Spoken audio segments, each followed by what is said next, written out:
Lok Sabha speaker Birla पहुंचे जोधपुर। जोधपुर पहुंचने पर बिरला का प्रशासनिक अधिकारियों की अगुवाई में किया स्वागत। एयरपोर्ट पर लोकसभा स्पीकर का भाजपा पदाधिकारियों और कार्यकर्ताओं ने जोरदार स्वागत किया। एयरपोर्ट पर ओम बिरला ने कहा, मजबूत न्याय प्रणाली लोकसभा का मजबूत स्तंभ। कार्यक्रम का आगाज दीप प्रज्वलन से हुआ। एडवोकेट एसोसिएशन के अध्यक्ष रत्नाराम लोटिया ने सभी अतिथियों का स्वागत किया। राजस्थान के जोधपुर में शनिवार को हुआ high court platinum jubilee seminar.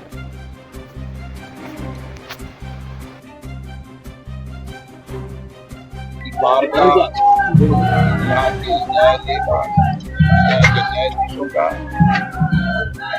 एक अभूतपूर्व योगदान रहा है, इसकी विशिष्टता प्रामाणिकता बनाए रखी।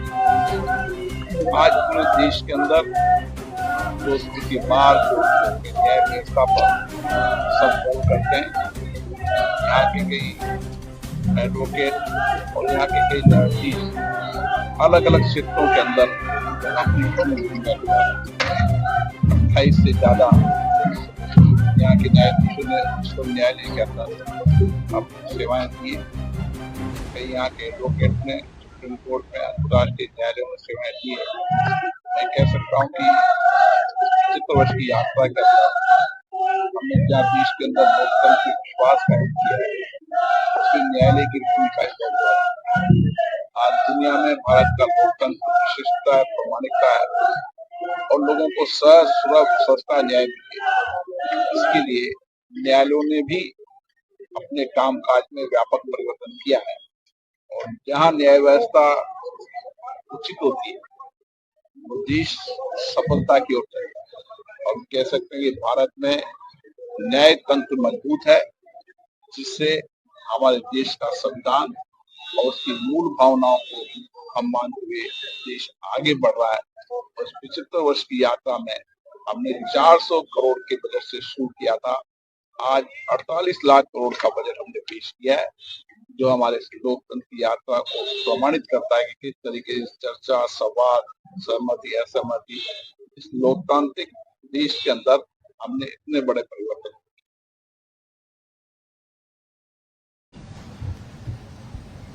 आज हम वीर और शूरों की धरती जोधपुर, जिसका अपना इतिहास है और जिसका न्यायपालिका के रूप में एक बड़ा इतिहास है, उसके 75वें स्थापना दिवस को मनाने यहाँ पर आए हैं। मुझे खुशी है कि इस 75 वर्ष की यात्रा के अंदर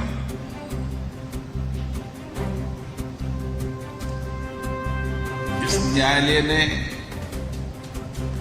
आम जनता को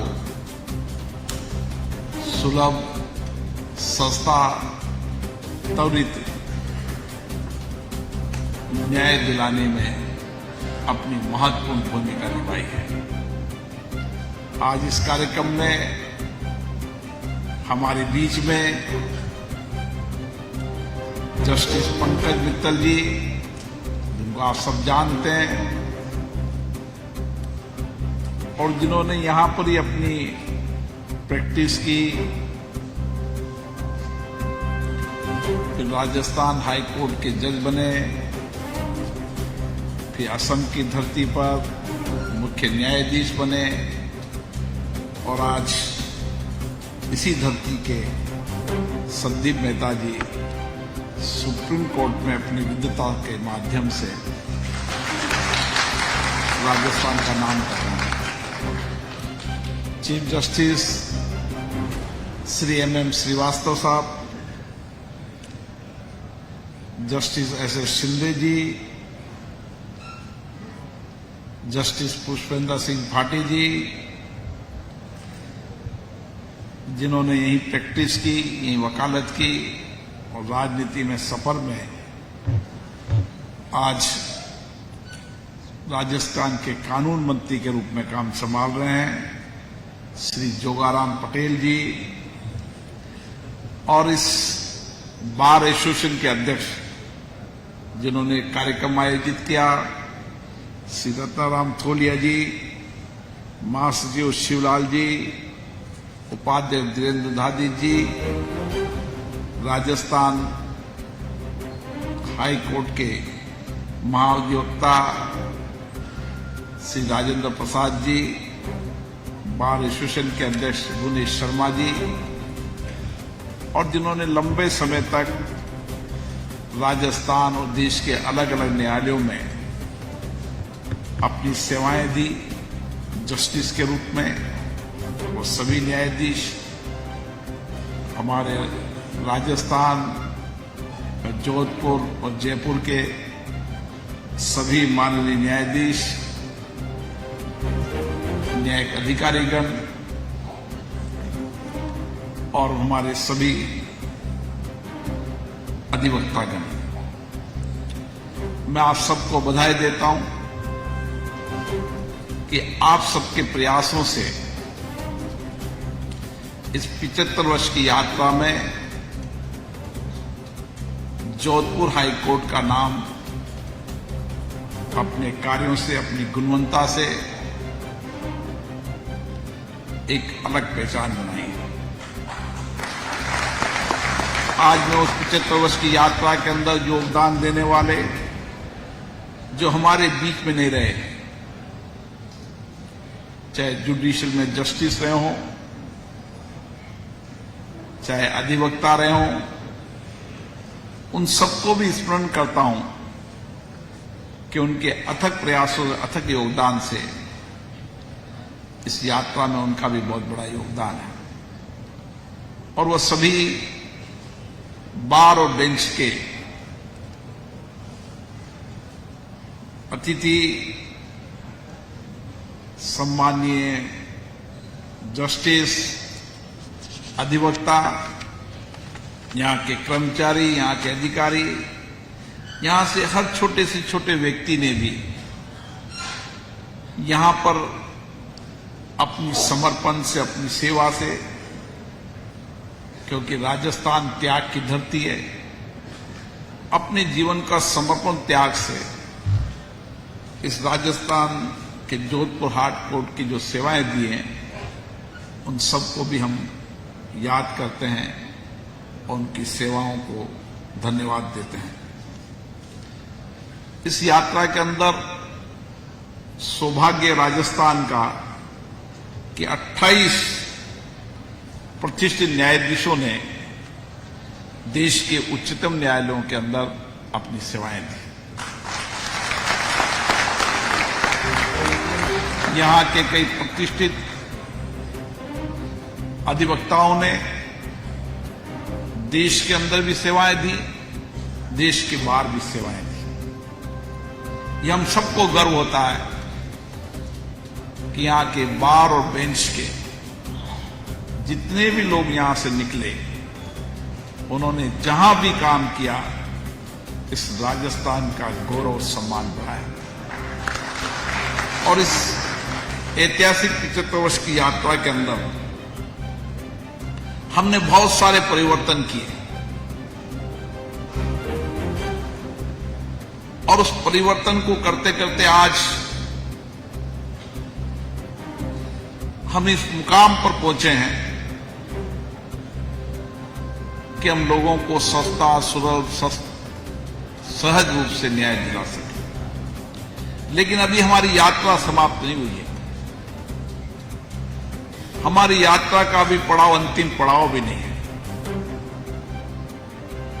क्योंकि हमारी यात्रा का अंतिम पड़ाव जब होगा जब हम प्रदेश और देश के अंदर अंतिम व्यक्ति को त्वरित न्याय दिला दें। आज हमें खुशी है कि भारत की जनता के अंदर न्यायालयों का और न्यायाधीशों के प्रति अटूट विश्वास है। और इस 75 वर्ष की यात्रा के अंदर हमने देश और प्रदेश की जनता का विश्वास नहीं खोया। आज हमें गर्व है कि इस 75 वर्ष की लोकतंत्र की यात्रा के अंदर जब दुनिया के कई लोकतांत्रिक देशों में भी कई लोकतंत्र के अंदर प्रश्न चिन्ह लगे,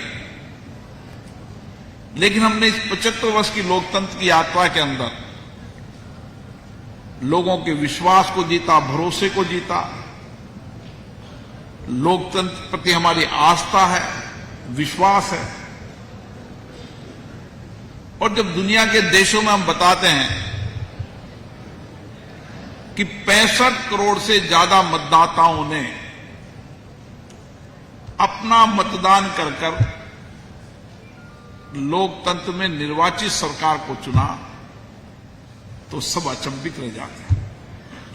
क्योंकि दुनिया के बड़े बड़े लोकतांत्रिक देशों के अंदर भी कोई 15 करोड़, कोई 10 करोड़, और उनमें भी उनकी चुनाव प्रक्रिया पर कहीं न कहीं प्रश्न लगता है। लेकिन भारत के अंदर हमारा निर्वाचन आयोग पर विश्वास, भरोसा है कि उन्होंने इतनी लंबी लोकतंत्र यात्रा के अंदर अपनी पारदर्शिता से, जवाबदेही से, समाज का एक व्यक्ति भी मतदान करने के लिए अगर आवश्यक हो तो उसका मतदान कराकर निष्पक्ष चुनाव प्रणाली को अपनाया।